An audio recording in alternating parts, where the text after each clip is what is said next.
گزشتہ نشست میں ایک حدیث مبارکہ کے مضامین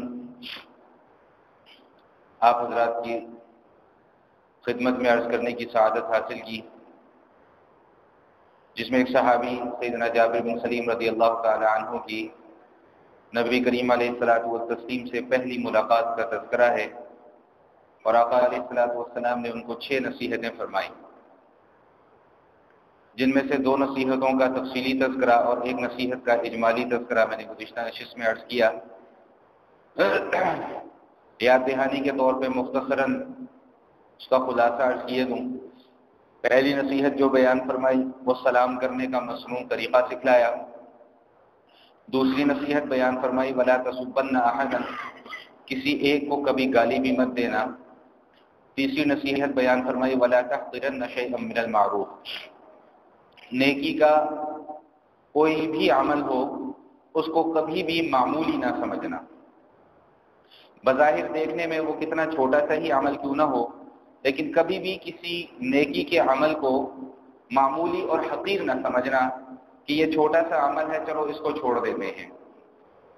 بسا اوقات اللہ جل شانہ کو بندے کا کوئی چھوٹا سا عمل پسند آ جائے، کوئی ایسا عمل جو بندے کے اپنے ذہن میں بھی نہ ہو کہ میں نے یہ عمل کیا ہے، اللہ جل شانہ اس عمل کی بنا پہ اس کی مغفرت فرما دے۔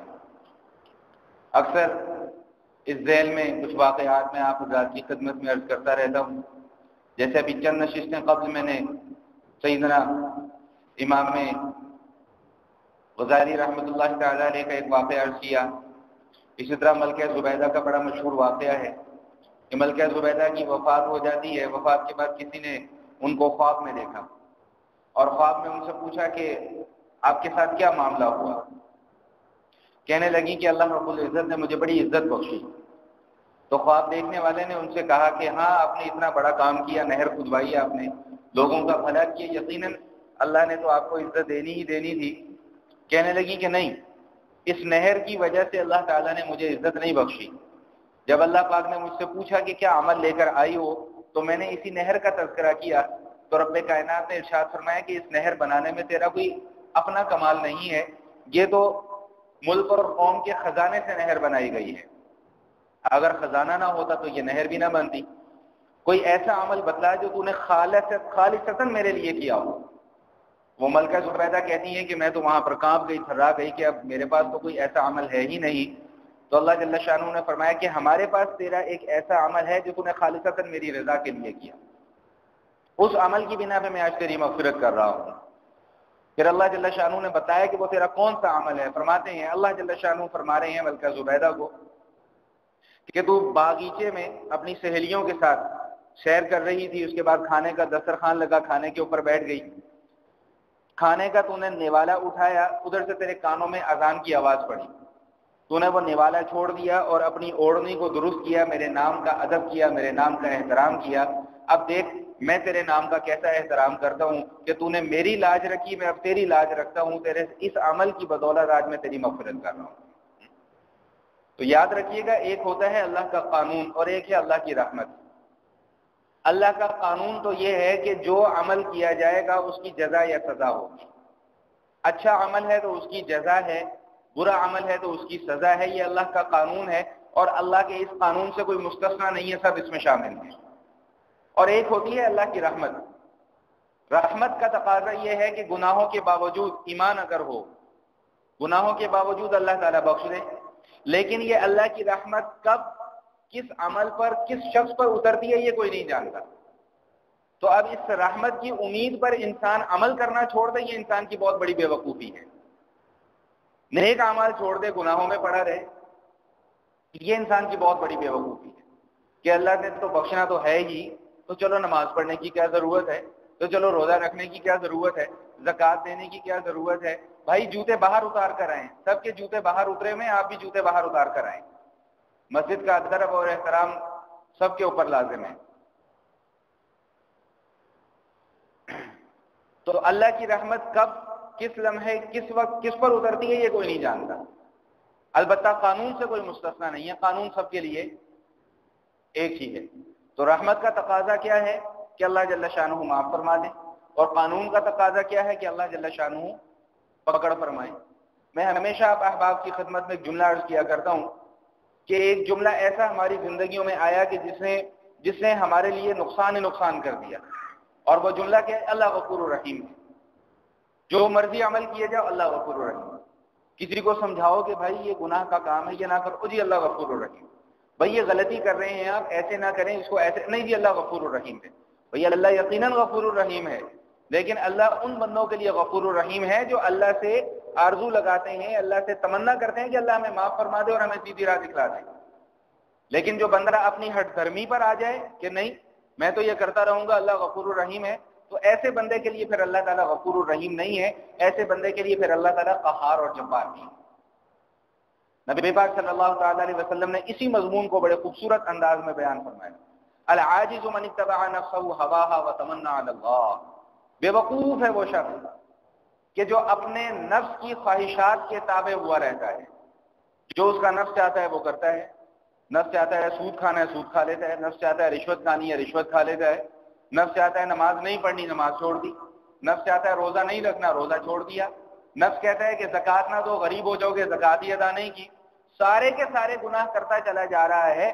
پھر وَتَمَنَّى عَلَى اللَّهِ، پھر اللہ پر آرزو بھی لگائے بیٹھا ہوا ہے کہ اللہ مجھے معاف فرما دیں گے۔ میرے آقا علیہ الصلوۃ والسلام فرماتے ہیں کہ کائنات کا بے وقوف ترین آدمی ہے، وَالْعَاجِزُ مَنِ اتَّبَعَ نَفْسَهُ هَوَاهَا وَتَمَنَّى عَلَى اللَّهِ، کہ بے وقوف ہے وہ شخص جو اپنی خواہشات کی پیروی بھی کرتا چلا جا رہا ہے، وَتَمَنَّى عَلَى اللَّهِ، اور اللہ پر آرزو اور امیدیں بھی لگائے بیٹھا ہوا ہے کہ اللہ تعالیٰ مجھے معاف فرما دیں گے۔ یہی وجہ ہے کہ علماء نے لکھا ہے کہ مغفرت اور توبہ کی امید پر گناہ کرنا انسان کی سب سے بڑی بے وقوفی ہے۔ اللہ مجھے معاف کر دیں گے، گناہ کرتے چلے جاؤ، توبہ کر دوں گا، اس توبہ کی امید پر انسان گناہ کرتا چلا جاتا ہے، یہ انسان کی بہت بڑی بے وقوفی ہے۔ مہلت ملتی ہے نہیں ملتی اس وقت کا تو کسی کو پتہ ہی نہیں ہے، لیکن البتہ انسان اپنی اس بے وقوفی کی وجہ سے گمراہی اور جہنم کی تاریکیوں میں ڈال دیا جاتا ہے۔ تو دوسری نصیحت نبی پاک صلی اللہ علیہ وسلم کیا فرما رہے ہیں کہ وَلَا تَحْقِرَنَّ شَيْئًا مِّنَ الْمَعْرُوفِ، کبھی بھی کسی نیکی کے عمل کو معمولی نہ سمجھنا۔ اور یہیں سے ایک دوسری بات بھی سمجھ میں آ جاتی ہے کہ کبھی کسی گناہ کو بھی ہلکا نہ سمجھنا۔ گناہوں میں عموماً ایک تقسیم کی جاتی ہے، یہ صغیرہ گناہ ہے یا کبیرہ گناہ ہے، اور علماء کرام نے اس کی تفاصیل بھی بیان فرمائی ہیں۔ میں آسان لفظوں میں اس کا فرق آپ حضرات کی خدمت میں عرض کر دوں کہ جو صغیرہ گناہ ہوتے ہیں وہ نیک اعمال کی برکت سے معاف کر دیے جاتے ہیں۔ نماز پڑھی صغیرہ گناہ معاف ہو گئے، روزہ رکھا صغیرہ گناہ معاف ہو گئے، کوئی صدقہ و خیرات کر دیا صغیرہ گناہ معاف ہو گئے۔ لیکن جو کبیرہ گناہ ہوتے ہیں ان کے لیے توبہ ضروری ہے، توبہ کرنا واجب ہے، توبہ کے بغیر یہ گناہ معاف نہیں ہوتے۔ صغیرہ گناہ کیا ہے؟ مختصراً عرض کر رہا ہوں کہ نبی پاک صلی اللہ تعالی علیہ وسلم کی سنت کے خلاف چلنا، لیکن انسان خدا نہ خواستہ انہی صغیرہ گناہوں کو صغیرہ سمجھ کر لیتا ہے جان بوجھ کے، تو یاد رکھیے گا کہ یہی صغیرہ گناہ کبیرہ گناہوں میں تبدیل ہو جاتے ہیں۔ میں اس کی ایک چھوٹی سی مثال دوں۔ مسجد میں اندر آنے کا ادب یہ ہے کہ جب مسجد میں داخل ہوں تو دایاں پاؤں مسجد کے اندر پہلے رکھیں، بایاں پاؤں بعد میں رکھیں، اور مسجد سے باہر نکلنے کا ادب یہ ہے کہ بایاں پاؤں پہلے باہر نکالیں اور دایاں پاؤں بعد میں نکالیں۔ جوتی پہننے کا ادب یہ ہے کہ پہلے دائیں پاؤں میں جوتی پہنی جائے پھر بائیں پاؤں میں جوتی پہنی جائے۔ کپڑے پہننے ہیں، لباس پہننا ہے، اس کا ادب یہ ہے کرتا پہننے لگے ہیں تو پہلے دائیں آستین میں ہاتھ ڈالا جائے پھر بائیں آستین میں ہاتھ ڈالا جائے۔ شلوار یا پاجامہ پہننا ہے تو پہلے دائیں ٹانگ پہلے پاجامے میں داخل کی جائے پھر بائیں۔ تو یہ ساری کی ساری نبی پاک صلی اللہ تعالی علیہ وسلم کی سنتیں ہیں، اور یہ ایسی سنتیں ہیں کہ ان پر عمل کرنے میں ثواب ہے۔ لیکن جان بوجھ کر اگر کوئی انسان اس سنت کی خلاف ورزی کرتا ہے تو یہ صغیرہ گناہ ہے، اور اگر اس پر ہٹ درمی اختیار کر لیتا ہے تو یہی صغیرہ گناہ کبیرہ میں تبدیل ہو جاتا ہے۔ اس لیے کبھی بھی کسی بھی عمل کو نیکی کا ہو اس کو حقیر نہ سمجھا جائے، خدا نہ خواستہ برائی کا عمل ہو تو اسے بھی حقیر نہ سمجھا جائے۔ یہی چھوٹی برائی بڑی برائی میں تبدیل ہو جاتی ہے۔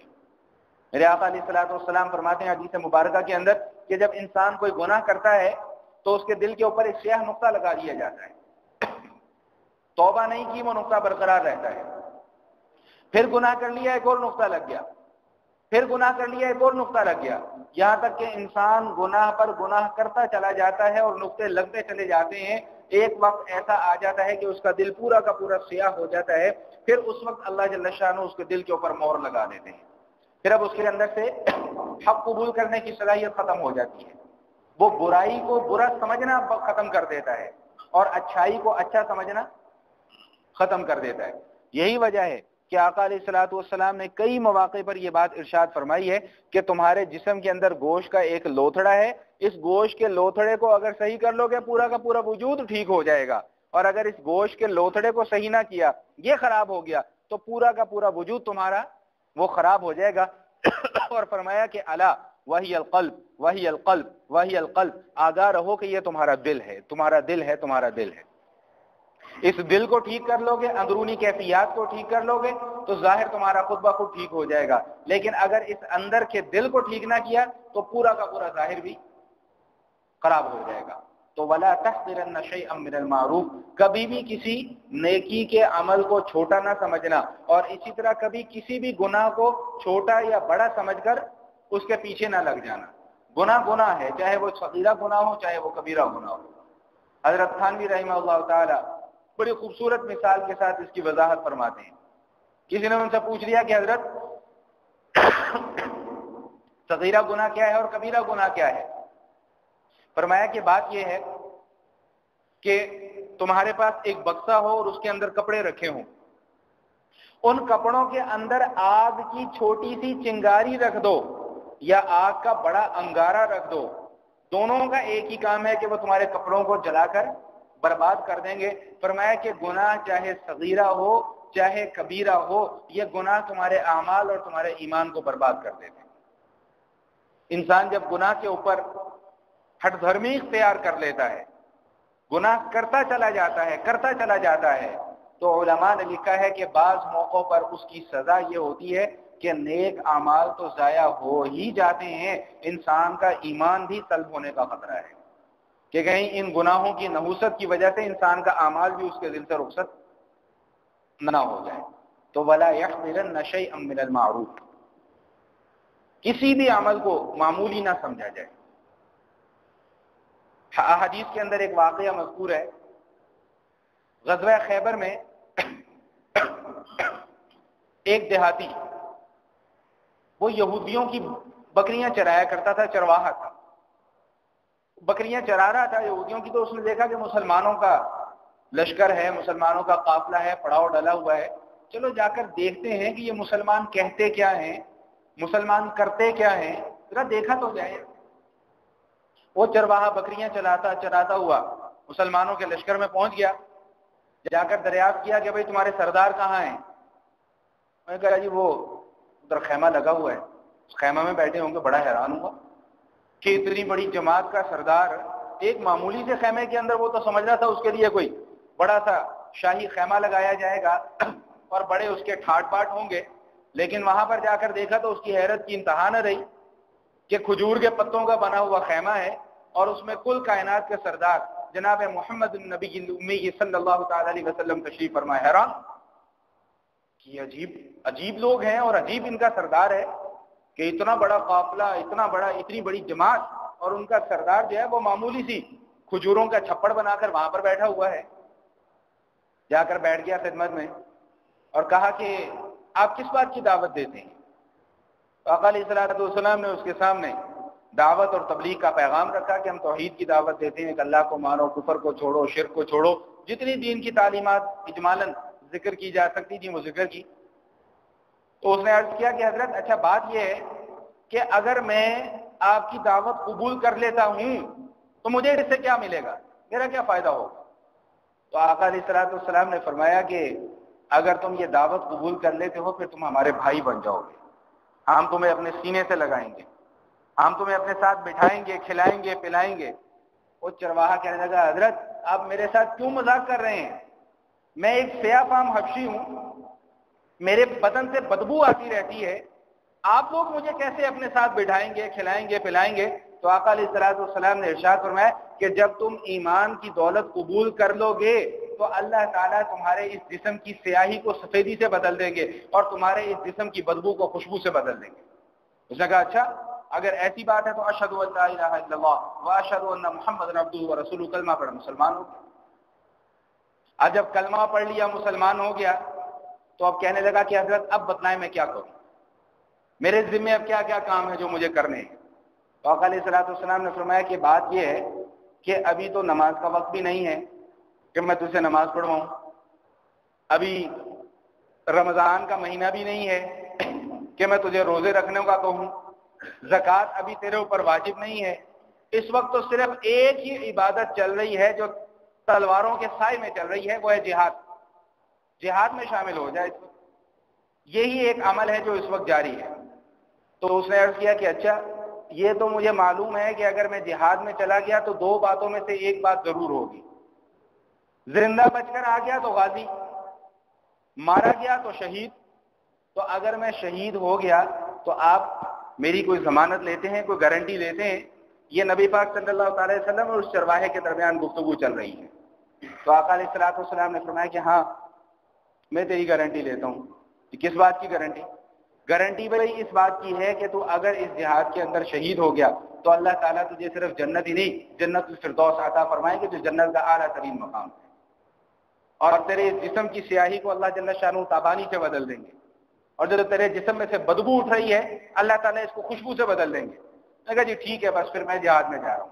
اور میں نہیں، یہ تمہارے پاس جو بکریاں ہیں یہ یہودیوں کی امانت ہے، جاؤ پہلے ان کی بکریاں واپس کر کے آؤ، پھر جہاد کے اندر شامل ہونا۔ اللہ اکبر، کتنا خوبصورت دین ہے ہمارا، کتنا ہی حسین ترین دین ہے اور کتنا آسان دین ہے۔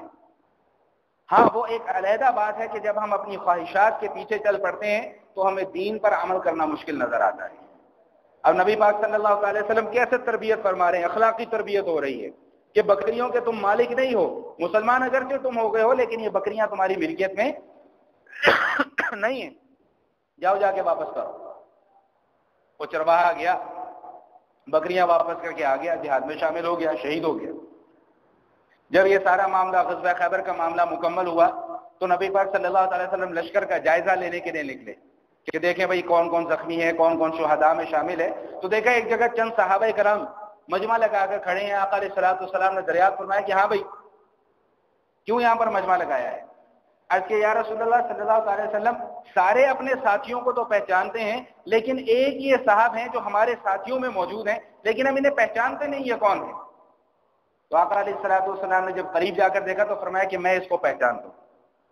فرمایا کہ یہ اللہ کا عجیب بندہ ہے، ایک سجدہ نہیں کیا اللہ کے راستے میں، ایک روزہ نہیں رکھا، ایک نفل نہیں ادا کیا، زکوٰۃ کا ایک پیسہ نہیں ادا کیا، لیکن اس کے باوجود میں دیکھ رہا ہوں کہ اللہ جل شانہ نے اس کو جنت الفردوس عطا فرما دی ہے، اور میں دیکھ رہا ہوں کہ ملائکہ اس کو غسل دے رہے ہیں۔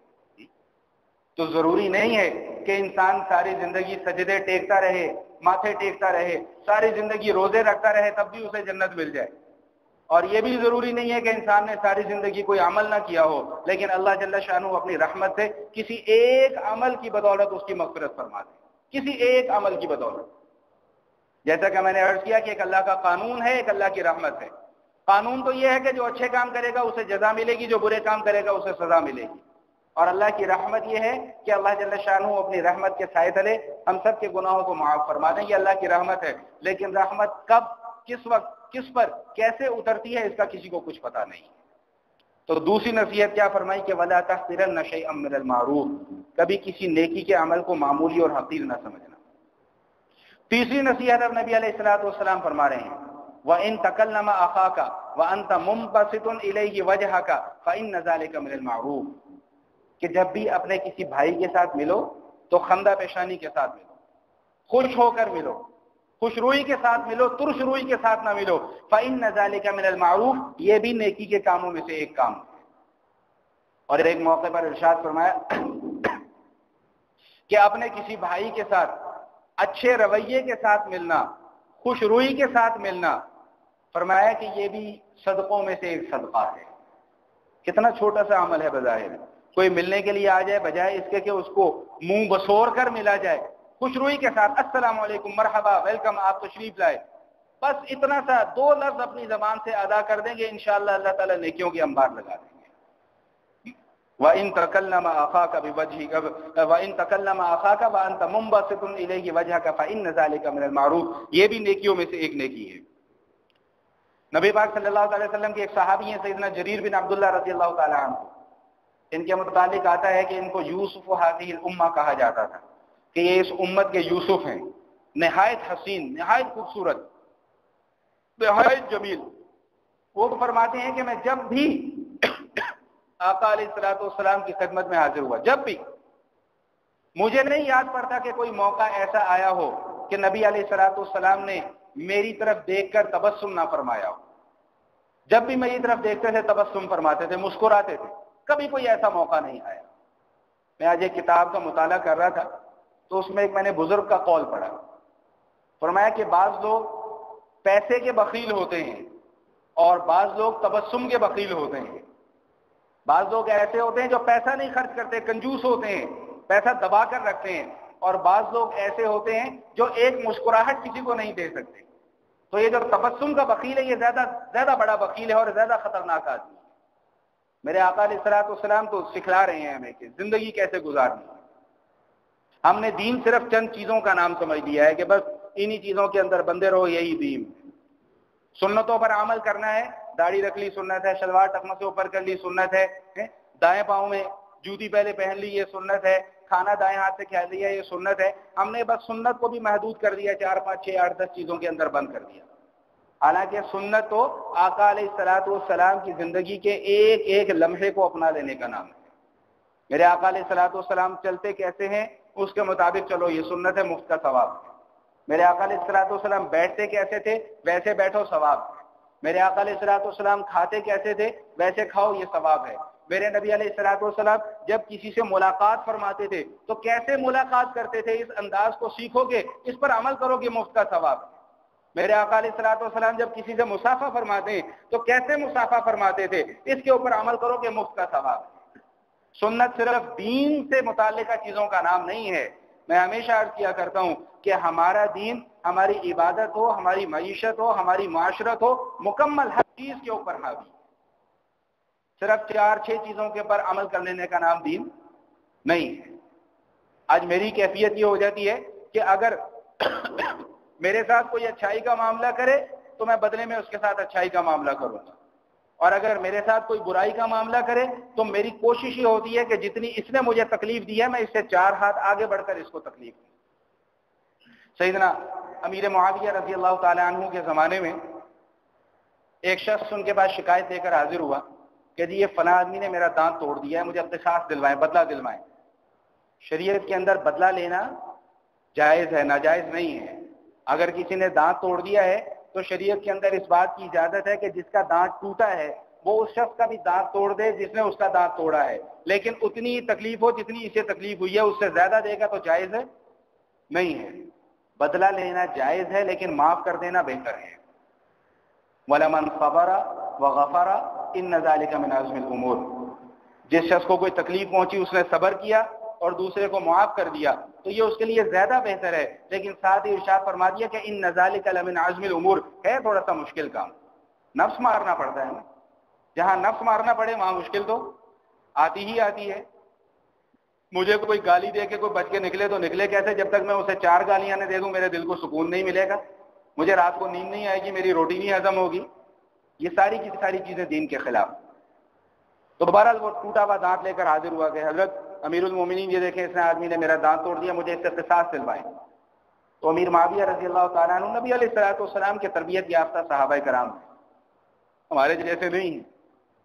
فرمایا کہ بھئی بات یہ ہے کہ تیرا تو اب دانت ٹوٹ گیا، اس کا دانت توڑ دے گا تجھے کیا فائدہ حاصل ہوگا، تو ایسا کر لے دانت کے بدلے میں دیت لے لے، اس کو معاف کر دے کہ نہیں میں نے تو بدلہ لینا ہی لینا، اس نے میرا دانت توڑا میں نے تو توڑنا ہی توڑنا۔ 2 مرتبہ سمجھایا کہ دیکھو معاف کر دو، دیت لے لو، ٹھیک ہے اس کا دانت ٹوٹ گیا، تیرا ٹوٹ گیا اس کا توڑے گا تجھے کیا فائدہ حاصل، کہتا نہیں میں نے تو بدلہ لینا۔ اچھا چلو پھر ٹھیک ہے، مجبوری ہے، قانون تو ہے، ہم اب اس کا دانت بھی توڑتے ہیں۔ تو وہاں پہ نبی علیہ الصلوۃ والسلام کے ایک اور صحابی موجود ہیں، سیدنا ابو الدرداء رضی اللہ تعالیٰ عنہ، بڑے ولی صحابی، سارے صحابہ ولی ہیں لیکن یہ بہت اللہ والے بڑے زاہد اور عابد تھا. انہوں نے فرمایا کہ بھائی بات یہ ہے کہ میں نے اللہ کے نبی علیہ الصلوۃ والسلام سے یہ سنا ہے کہ اللہ تعالیٰ یہ فرماتے ہیں کہ اگر کسی شخص نے اس دنیا کی زندگی میں کسی کی غلطی کو معاف کر دیا تو میں اس دن اس کی غلطیاں معاف کروں گا جس دن وہ سب سے زیادہ اپنی معافی کا طلبگار ہوگا اور سب سے زیادہ اپنی معافی کا حاجت مند ہوگا، یعنی قیامت والے دن. تو اس شخص کو تھوڑی سی بات سمجھ میں آئی. اس نے ابو درداء رضی اللہ تعالیٰ عنہ سے عرض کیا انت سمعت رسول اللہ صلی اللہ تعالی علیہ وسلم، کیا آپ نے خود اپنے کانوں سے یہ بات جناب رسول اللہ صلی اللہ تعالی علیہ وسلم سے سنی ہے؟ انہوں نے فرمایا ہاں میں نے خود سنی ہے. انہوں نے کہا اچھا ٹھیک ہے، اگر یہ بات ہے تو میں دانت کا بدلہ بھی معاف کرتا ہوں اور دیت بھی معاف کرتا ہوں. تو یہ بات ہے. ایک اور حدیث مبارکہ میری نظر سے گزری، میرے آقا علیہ الصلوۃ والسلام نے ارشاد فرمایا کہ اگر کوئی اس دنیا میں جھگڑا ہو جاتا ہے، ظاہری بات ہے ایک حق پر ہوگا ایک باطل پر ہوگا، فرمایا جو حق پر ہوتے ہوئے لڑائی جھگڑا چھوڑ دیتا ہے، دوسرے کی غلطی کو معاف کر دیتا ہے، میرے آقا علیہ الصلوۃ والسلام فرماتے ہیں کہ میں ضامن ہوں اس بات کا کہ اللہ تعالیٰ نے جنت میں اس کے لیے ایک گھر بنا دیا ہے. یہ چیزیں ہوا میں اڑا دینے کی نہیں ہیں، ایک کان سے سننے اور دوسرے کان سے نکال دینے کی نہیں ہے. یہ ساری کی ساری وہ باتیں ہیں جن کو اپنی عملی زندگی میں لانے کی ضرورت ہے. گھر کے معاملات ہوں، باہر کے معاملات ہوں، دفتر کے معاملات ہوں، کاروبار کے معاملات ہوں، ہر جگہ پر ہمیں ان باتوں کی ضرورت ہے، سیکھنے کی بھی اور عمل کرنے کی بھی. معاشرے کے اندر جو اس وقت افراتفری کا عالم ہے اس کی وجہ یہی ہے. صبر نہیں ہے کسی کے اندر، پیشنس نہیں ہے کسی کے اندر. کوئی کسی کو انگلی لگا دے تو دوسرا اسے مکہ مارنے کو تیار بیٹھا ہوا ہے کہ اس نے مجھے انگلی لگائی تو لگائی کیوں. اس نے انگلی لگا دی ہے، ہو سکتا ہے غلطی سے لگ گئی ہو، معاف کر دو، کیا حرج ہے اس؟ میرے آقا علیہ الصلوۃ والسلام فرماتے ہیں کہ لیس الشدید بالسرعہ انما الشدید الذی یصرخه عند الغضب، کہ پہلوان وہ نہیں ہے جو کسی آدمی کو پچھاڑ دے، بلکہ پہلوان تو وہ ہے کہ جو غصے کے وقت اپنے اوپر قابو پا لے.